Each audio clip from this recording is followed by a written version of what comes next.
Hello everyone, welcome back to my channel. నేను మీ Shailaja advocate. ఇవాళ ఒక అమ్మాయి ఆవేదన, అసలు ఆ అమ్మాయికి జరిగిన అన్యాయం ఏంటి అది తెలుసుకుందామండి. జడ్జిమెంట్ వచ్చింది కానీ అమ్మాయి అన్యాయం అయింది అంటుంది, అడ్వకేట్ ఏమో న్యాయం జరిగింది అంటున్నారు.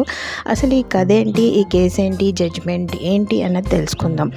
అసలు ఈ అమ్మాయి ఏమైందంటే, ప్రేమించి పెళ్లి చేసుకుంది. అబ్బాయి 3-4 ఏళ్ళు హ్యాపీగానే ఇద్దరు సంసారం చేశారు, రిలేషన్షిప్లో ఉన్నారు. ఆ తర్వాత ఈ అమ్మాయికి తెలియకుండా అబ్బాయి వాళ్ళ అమ్మ వాళ్ళు చెప్పినట్టు వేరే పెళ్లి చేసేసుకుని ఒక 2 పిల్లల్ని కూడా కనేశారు. అలాగే వీళ్ళ రిలేషన్షిప్ 9 ఏళ్ల పాటు జరిగిపోయింది. 9 ఏళ్ల తర్వాత ఒక ఫైన్ డే అబ్బాయి బాగా తాగేసి వచ్చి అసలు నిజం చెప్పేశాడు.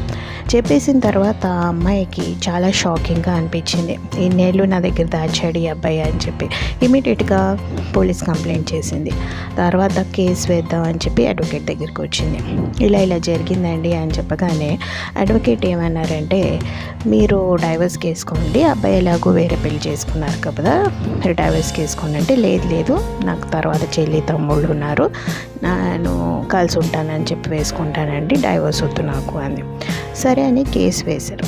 అలా 4-5 ఏళ్ల పాటు కేసు నడిచిన తర్వాత 5 years తర్వాత జడ్జిమెంట్ వచ్చింది. ఈ 5 years లోపల మెయింటెనెన్స్ కేసు కూడా అడ్వకేట్ గారు అమ్మాయితో వేయించారు. మెయింటెనెన్స్ నెలకి 5,000 చొప్పున కోర్టు గ్రాంట్ చేసింది. కొన్ని రోజులు ఇచ్చాడు, తర్వాత ఇవ్వలేదు, తర్వాత మొత్తానికి వాడి దగ్గర నుంచి ఇంతో అంతో వసూలు చేసింది ఈ అమ్మాయి. కేసు అయిపోయింది, జడ్జిమెంట్ వచ్చింది. ఏమని వచ్చింది? ఎంసీ కేసు డిస్మిస్ చేశారు, కలిసి ఉంటానన్న కేసు అలౌ చేశారనమాట.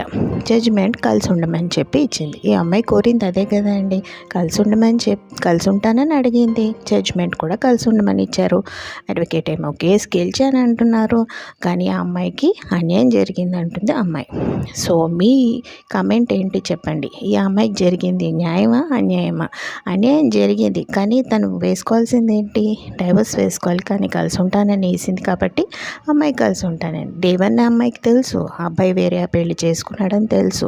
జడ్జి గారు కూడా ఎలాగ అమ్మాయి అడిగిందే ఇస్తారు కానీ అడగంది ఇవ్వరు కదా. మీరు ఆ జడ్జిమెంట్ కరెక్టా రాంగా అన్నది చెప్పండి మీ కమెంట్ బాక్స్లో.